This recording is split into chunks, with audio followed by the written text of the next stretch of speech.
Thank you so much. We want to close out the forum today. So we'll now turn to a high-level panel discussion on U.S. countermeasures to transnational oppression. One of the first questions that we always get when people hear about this is, what can we do? What can we do? What can Congress do? And so I'm pleased to introduce our moderator for this discussion, Steve Rhodes, host of Capitol Report on NTD News, a fitting title for our next panel. Joining him are Professor Bob Destro, Representative Scott Perry, and Mr. Erping Zhang. Please come on stage for this discussion as we close out the forum. Thank you so much, and please give them a warm round of applause.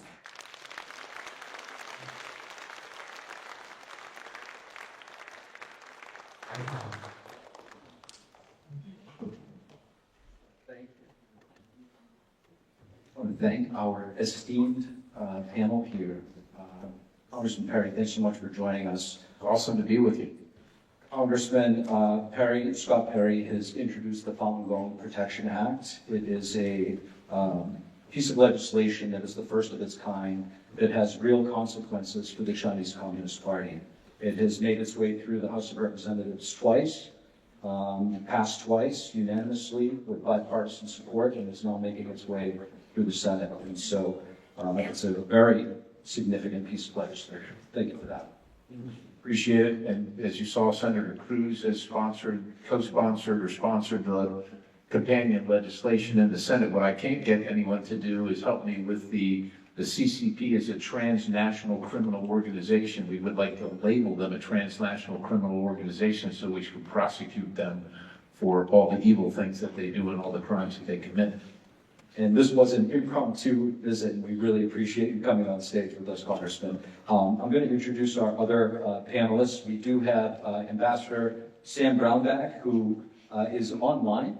If you can see him on your screen here, he was supposed to be with us, but had some weather issues that prevented his flight. So we greatly appreciate him still making it online. Ambassador Sam Brownback has served as the United States Ambassador at Large for International Religious Freedom, a lifelong advocate of human dignity. He's led global efforts to defend faith communities targeted by authoritarian regimes, including the CCP's persecution of Falun Gong. Ambassador Brownback is also a former U.S. Senator, Governor of Kansas, and a recognized leader in advancing international religious freedom as a core pillar of U.S. foreign policy. And to my right is Professor Robert Destro. Dr. Destro is the former Assistant Secretary of State for Democracy, Human Rights, and Labor. He's also a professor of law at the Catholic University of America's Columbus School of Law, where he has taught constitutional law, civil rights, and human rights for over 3 decades. Dr. Destro has played a pivotal role in shaping U.S. policy on international religious freedom and was instrumental in exposing and responding to the CCP's campaign of forced organ harvesting. His work bridges academia, law, and diplomacy, and in defense of conscience and the rule of law. Professor Destro was also instrumental in saving the organ harvesting survivor who we saw on stage telling his story just moments ago. Thank you for that. And we have Mr. Erping Zhang. Mr. Erping Zhang is the spokesperson for Falun Gong and a founding voice in documenting and confronting the Chinese Communist Party's persecution campaign against Falun Gong. For over 2 decades, he has worked to expose disinformation and defend the rights of Falun Gong practitioners around the world. Mr. Zhang is a graduate of the Fletcher School of Law and Diplomacy and John F. Kennedy School of Government at Harvard, where he was an Edward Mason Fellow. So, esteemed panel, and please give them a round of applause.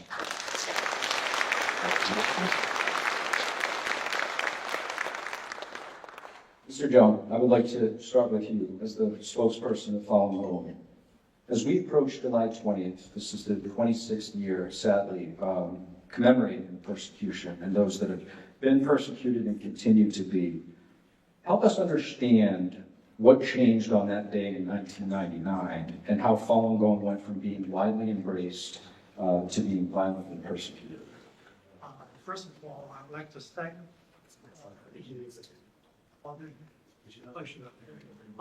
First of all, I would like to thank the fellow panelists, distinguished supporters in Falun Gong over the years. It's a pleasure to be here to answer the question. Since July 20th, 1999, remarkable changes have taken place. Somewhat day and night. I earlier had a communication with Ambassador Brownback that the Falun group is unusual in the fact that it was not persecuted at the very beginning when it appeared in China back in 1992. Unlike other Christian groups, independent groups, or political groups, the Chinese government has always perceived them to be the enemies of state for a variety of reasons.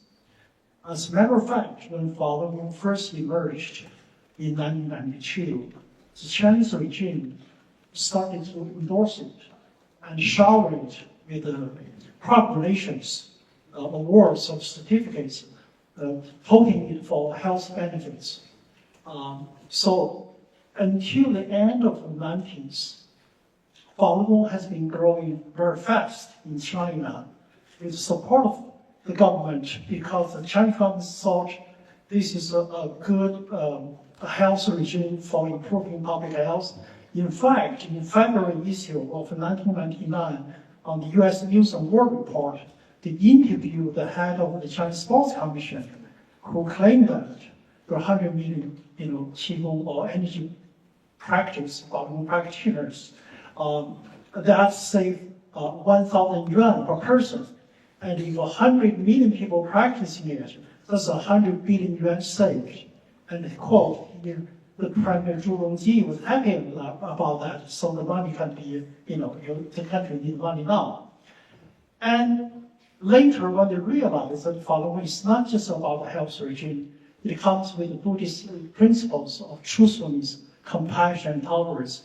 That's when the Chinese government decided, hey, this is not just about a health regime, health exercise, but it's really about a renaissance of the traditional Chinese culture, spiritual culture, traditional faith, and traditional values. And this really got the Chinese Communist Party working. And then so we need to put a stop on this because communist regime is an atheism. And this means that by reviving the traditional Chinese culture, values, spiritual life, that will be the end of the CCP regime, which is imported in the 1920s from former Soviet Union. So ever since then, from the part of the soft power export to foreign countries, the Chinese consulate in New York used to organize seminars to promote Falun Gong as a health regime. And then when they realized that this is really a renaissance of traditional Chinese culture, especially spiritual life, then they started persecution on July 20th. And we've seen the reports of the persecution and the witness, testimonies today about how brutal, the people were treated in China. And as long as you sign a paper in China to resent, to give up the belief, to let you go from the labor camp, but we see thousands, millions of people refuse to do that because this means a lot to the individual because of personal faith. The principle of truthfulness, compassion, tolerance, though universal, but has a special bearing in China because the Buddhist school focuses on the cultivation of mind and body for compassion, for benevolence, whereas the Taoist school focuses on the cultivation of mind and body for truth, the ultimate truth, to become a true being. So this is why it's of a high nationalism. It's really a mainstream Chinese society. According to Chinese government, part of Chinese mainstream society. According to Chinese government figure that there's 100 million people doing the practice. Let's assume the population, Chinese population, is still 1.4 billion, which we know is not no longer than the Indian population surpassed that of the Chinese population. That means that every 1 of 14 persons in China is a Falun Gong practitioner. And this is dreadful for the Communist Party because you have Falun Gong practitioners across different walks, from different walks of life, in the military, in the government, in the, in the academia, and also in workers' partners. So this is really, a revival of Chinese civilization prior to the communist regime. So this is why the Chinese government is so dreadful of this great movement. I think Mr. Zhang raises a very important point when it comes to this particular persecution, is that Falun Gong is part of what they call the Han people. It is not an ethnic or regional group, and therefore it's stretched throughout the entire country and poses an even greater threat to the CCP in their eyes. Congressman Perry, talk to us about your legislation and just how impactful you think this will be if it ultimately gets passed and heads to the president's desk for signature. Well, like I said, particularly focused on two pieces of legislation, one the Falun Gong Protection Act and one to designate the Communist Party of China as a transnational criminal organization. One has passed the House, the first has. Again, like I said, we've run it a couple times. We're waiting for action in the Senate. Of course, that provides for penalties for people that engage in human rights atrocities associated with Falun Gong and the oppression of the Chinese Communist Party. And it doesn't matter if, obviously, we can't reach out to the sovereign nation of China, but if you're conducting these activities in the United States of America or in conjunction with someone in the United States of America, and the Department of Justice can reach out and you can be in their jurisdiction, well, then we can prosecute you for those crimes. And of course, labeling the Chinese Communist Party as a transnational criminal organization would have sweeping impact, not only for intellectual property theft, but of course all the human rights atrocities and anything involved in transnational criminal organization, including, as this young lady said, the terrorism that occurs by the Chinese Communist Party, and not only at home but abroad. So that would be, we would have the authority around the globe to deal with the crimes of the Chinese Communist Party. Now, some in America, some of my colleagues think that is a little far-reaching. I don't think it is. I think that China is run by a criminal organization known as the Chinese Communist Party, and you treat criminals like criminals no matter where they are. And the United States has a history of doing that. We just have to, we have to get right with that. And, if the NBA wants to succumb to the Chinese Communist Party, well, they can do that, but the rest of us don't have to. To the congressman's points, when you really take a step back and put into perspective forced live organ harvesting, instead of just passing over that word and really put it into perspective, this is not a rogue actor. This is state-run. Yeah, this is obviously, it is state-run. It is by design. It is. Most people can't think of anything more horrific, and there are few things that are more horrific. And I think that, quite honestly, most people around the country and around the globe just don't want to think about it because they can't imagine it's true. But obviously, it is true, and we didn't accept this in the 1930s and the 1940s, whether it was Stalin in Russia or whether it was Hitler in Germany. We didn't accept it. We haven't accepted it, whether it was Pol Pot in Cambodia or genocides that happened in Africa. The United States has always been a leader in saying that these things will not stand, and we cannot let our financial relationship with China stand in the way of doing the right thing. We cannot do that. There's no way to morally sleep at night knowing that these things are occurring, and yet we'd be willing to go shake hands with somebody in China, in the government, knowing that they know, and that are part of this institutionalized genocide of people solely for the things that they believe. Professor Destro, to the truth of Mr. Chen, who showed us his scar today, you helped to rescue him, the only known survivor of Falun Gong practitioner of organ harvesting. What was that process like? Well, it was tough. It was, I think we've got it. Can we hear? Okay. I heard the story and I thought, let's get somebody to look at it. And you don't realize that this was one of my first acts as assistant secretary. And somebody had told me, as an assistant secretary, you have a lot of authority. And the fact is you do.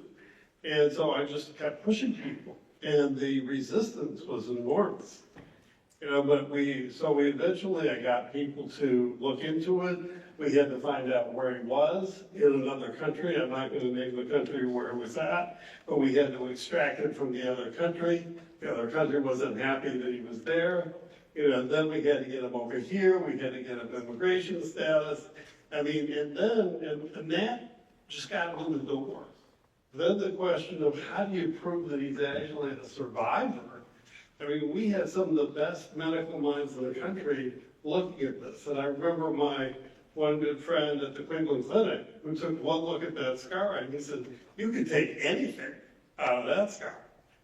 So it really is a horrific situation.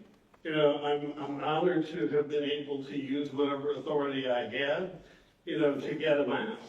But I want you to think of the big picture here. The big picture is you are all commodities. You're not just slaves. Remember, this is a chop shop we're talking about. You're actually worth more in pieces than you are as a person. And that's the government that our country is dealing with. And so if you don't understand that and you start to think about foreign policy, you're missing the point. And what I would suggest to all of you is, look, we're in World War III already. The Chinese do business the old-fashioned way. They buy it. And they have bought a lot of people in this country. And if we don't wake up soon, you're going to see, as we saw the Songs, movie is a great opportunity. There's a movie in Taiwan about to come out, a series called 0 Day, which looks at what would happen in Taiwan if there was an invasion. And the sponsors, under pressure from the Communist Party, are delaying it so that the recall election isn't effective. And my reaction is, you have to look, if you really want to understand what the Chinese operate like, read Sun Tzu. It's warfare across the board, information, human, and space. And if I could give a shameless plug, add 9 commentaries on the Chinese Communist Party to the list. Ambassador Brabeck, if you could hear us, we'd love to bring you into the discussion. We'll check signal here. Yes, I can hear you just fine. And I wish I were there, and if it wasn't for weather and 5 hours sitting in the airport last night, I would be there. Thank you so much. We hear you just fine. Ambassador, you have seen how authoritarian regimes export repression across borders. You've been at the tip of the spear both during your time as a civil servant and post right now. What does the persecution of Falun Gong reveal about the nature of the Chinese Communist Party? And what threat and cause do we need for concern about the transnational criminal element of this persecution reaching into the United States? I think what it reveals is the great fear the Chinese Communist Party has of Falun Gong. And I've wondered about this honestly for years, because I've worked with Falun Gong people for 20, 25 years now, in different capacities. And the Chinese Communist Party just loathes this institution, this group. They hate them, and they treat them worse than anybody. And that's really saying something, because the Chinese Communist Party treats all religions poorly. But I think what it amounts to is that they fear the most Falun Gong. The greatest threat to the Chinese Communist Party is religion. And the religion that is the most natural to the Chinese people is the Falun Gong.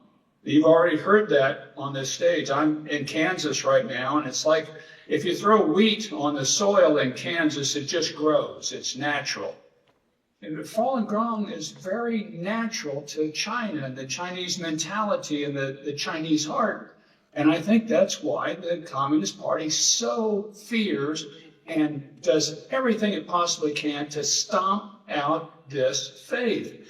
And they won't get it done because it's a physical man attacking a spiritual entity. It's the kingdom of man against the kingdom of God. And it won't succeed. You can cause a lot of harm in the process.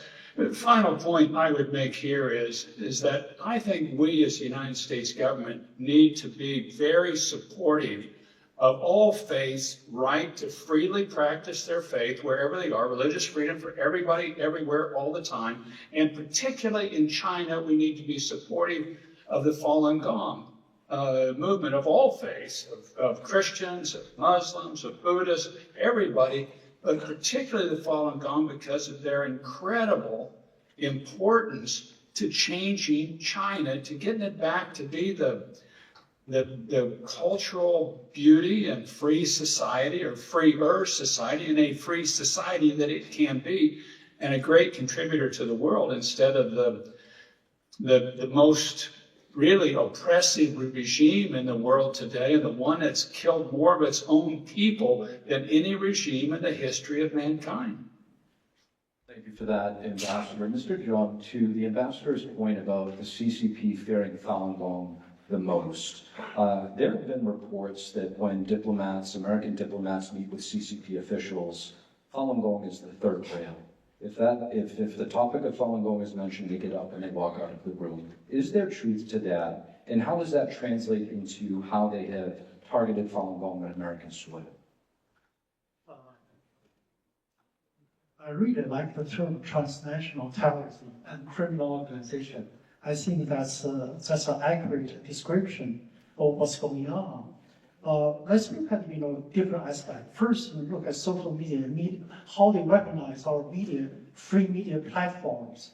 I remember I saw a report by Professor Gary King of Harvard.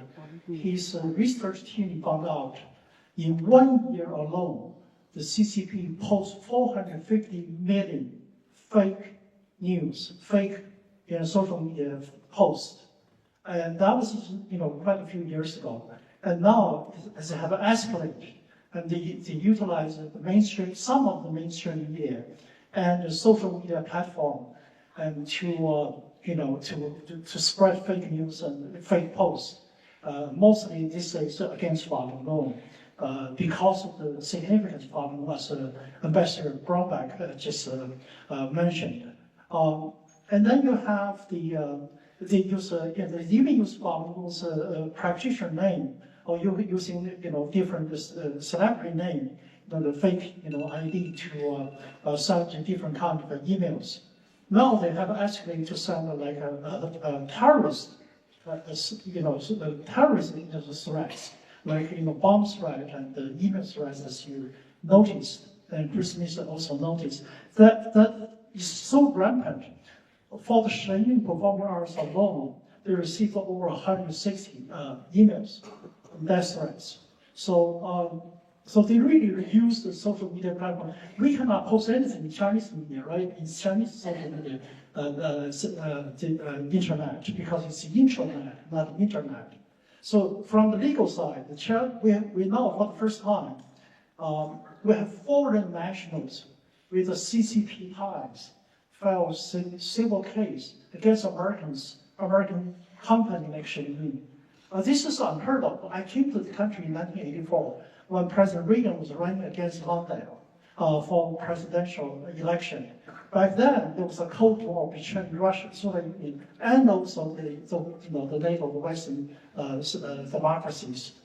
It's unimaginable to see a Russian, former Soviet Union, by individuals, foreign nationals, to file a civil case in the United States court against an American entity, American company.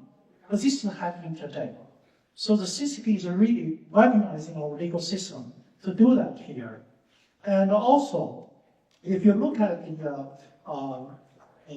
our academic society, you know very well we have Confucius Institute here, who is funded by China. and propagate the CCP propaganda. I remember when I became the guest scholar at the Stockholm University, the Nordic Confucius Institute tried to undermine my academic, fellowship there, and try to say that I'm not qualified or whatever. So they are everywhere, and here in the United States we have many of them, and some have changed to a different name.